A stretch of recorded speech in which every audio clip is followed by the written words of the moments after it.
França, século XIX, década de 40. Aquela França vitoriana, um ambiente soturno, a noite escura, um ambiente pitoresco para mistérios. Um lugar onde duas pessoas com interesses em comum se encontram numa biblioteca.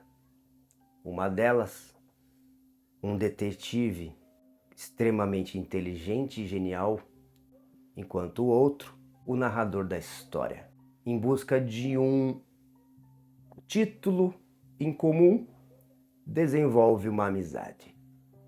A amizade entre ambos e até mesmo certas excentricidades faz com que essa amizade frutifique e ambos vão morar em um apartamento no subúrbio de Paris.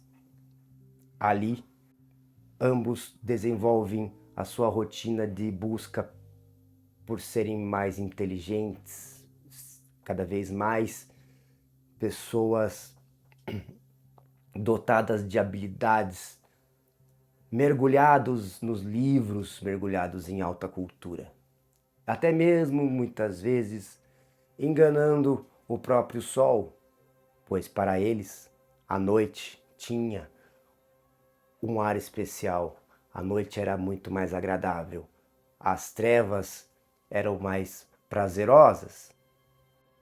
Ao fechar de suas janelas, poderiam maquiar as luzes solares que poderiam entrar por estas. Aqui nós temos um ambiente. E nesse ambiente temos esses dois personagens que fazem parte da história de Edgar Allan Poe, um dos mestres e pioneiros dessa narrativa de desvendar crimes. A história de um crime que influenciou diversos autores dali para frente. Temos aqui um personagem chamado Augustin Dupin, que é o nosso detetive e o nosso narrador. E esse detetive é inteligentíssimo. O mais engraçado é que este conto, antes de começar a história propriamente dita, começa com uma reflexão que faz todo sentido para um desvendar de um mistério e de um crime mal resolvido. É isso que trata Os Assassinatos da Rua Morgue, um conto de Edgar Allan Poe, trazido em 1841. Foi um dos primeiros contos que ele se aventurou nessa temática e que fez tanto sucesso que até hoje esse tipo de literatura é muito agradável, é muito aprazível para quem tem interesse em ler. E muitas vezes para você aí, meu amigo, que quer entrar nesse universo de literatura clássica, uma das portas mais acessíveis e mais interessantes seria pelas grandes histórias, pelas histórias contadas por Edgar Allan Poe. Por quê? Edgar, ele é extremamente criativo.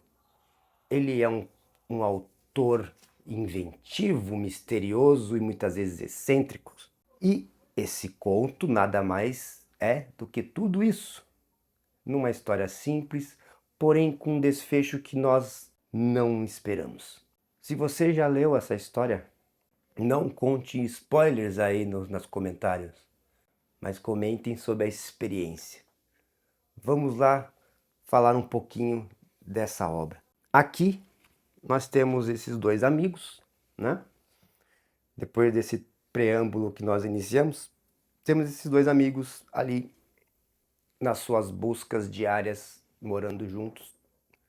Aqui também podemos perceber, a história conta que o narrador e o seu amigo Augustin Dupin, Augustin não tem dinheiro e quem aluga o apartamento é o narrador. E Augustin contribui com seu nível intelectual absurdamente elevado. E ambos se agregam nesse ponto. E o mais interessante é que Augustin tem muito a ensinar a esse narrador. E nessas tentativas e nesses processos de tentar elucidar muitas coisas da vida ou até mesmo do desenvolvimento da mente, ele começa esse livro não com a história, mas sim com um preâmbulo que faz total referência ao que a história vai demandar ali para frente, no desvendar do mistério, como já comentei. Eu vou ler um pedacinho para vocês, porque é bem interessante o jeito que é escrito. Eu estou usando uma edição da editora Antofágica, que por sinal gostei bastante. A tradução é muito boa, tá? Os atributos mentais considerados analíticos são, em si, pouco suscetíveis à análise. Nós os apreciamos apenas em seus efeitos. Sabemos, entre outras coisas, que eles são sempre, para quem os possui, quando possuídos em grande medida, fonte do mais intenso prazer. Assim como o homem forte regozija-se em sua habilidade física, deliciando-se com exercícios que põem seus músculos em ação, também se apraz o analista naquela atividade moral do desenredar. Ao empregar seu talento, tira prazer até das mais triviais ocupações. É fã de enigmas, charadas, hieróglifos. Exibe nas soluções tal nível de argúcia que a apreensão comum parece sobrenatural. Seus resultados, obtidos pela própria alma e essência do método, têm, na realidade, todo um ar de intuição. A capacidade de resolução é possivelmente muito reforçada pelo estudo matemático, e em especial por seu ramo mais elevado, o qual, injustamente, e apenas em função de suas operações retrógradas, tem sido chamado como que par excellence de análise. Entretanto, calcular não é analisar. Um enxadrista, por exemplo, realiza uma ação sem lançar mão da outra. Resulta que o jogo de xadrez, em seus efeitos sobre o caráter mental, é amplamente incompreendido. Não estou aqui escrevendo um tratado, apenas prefaciando uma narrativa um tanto peculiar com observações bastante aleatórias. Aproveitarei, portanto, a ocasião para afirmar que os poderes mais elevados do intelecto reflexivo são empregados com mais decisão e aproveitamento pelo singelo jogo de damas do que por toda a frivolidade elaborada no xadrez. Neste último, no qual as peças realizam movimentos diferentes e bizarros, com valores diversos e variáveis, aquilo que é tão somente complexo passa a ser confundido, um erro nada em comum, com o profundo. A atenção entra em jogo com força. Basta um instante de hesitação para se cometer um deslize que acarreta prejuízo ou derrota. Como os movimentos possíveis são não apenas numerosos, como também complexos, as chances de tais deslizes são multiplicadas. E em 9 de 10 casos é o jogador mais concentrado, não o mais arguto, que sai vitorioso. Das damas, ao contrário, em que os movimentos são únicos e apresentam pouca variação, as chances de descuido são menores. E em comparação, como a mera atenção praticamente não é empregada, as vantagens obtidas por qualquer uma das partes ocorrem por argúcia superior. Para ser menos abstrato, imaginemos um jogo de damas em que restem 4 damas e no qual, é claro, não se preveja nenhum descuido. É óbvio que aqui a vitória pode ser decidida, considerando-se que os jogadores sejam páreos, apenas por algum movimento requerquê, resultante de grande empenho do intelecto.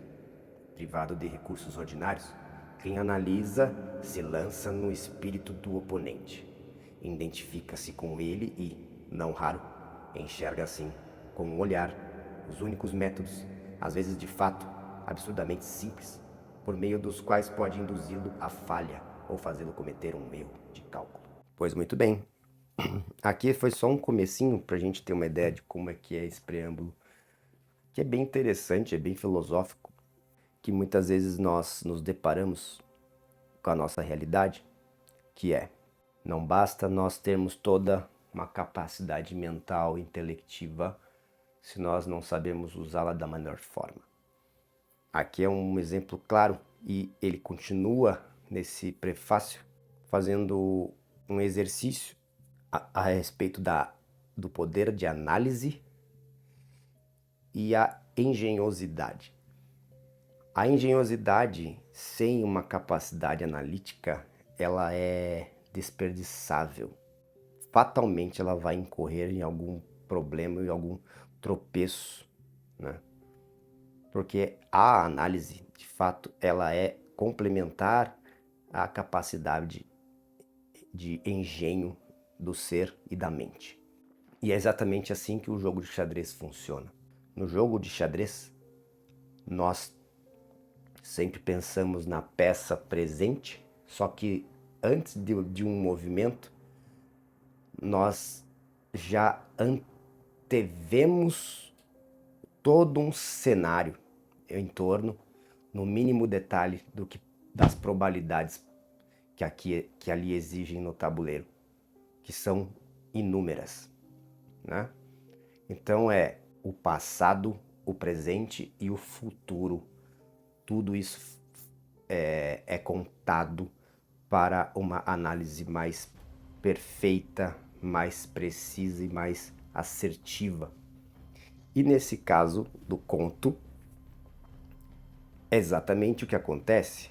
O crime que nós vemos aqui é de um assassinato de maneira brutal. Só que um assassinato que gera um mistério.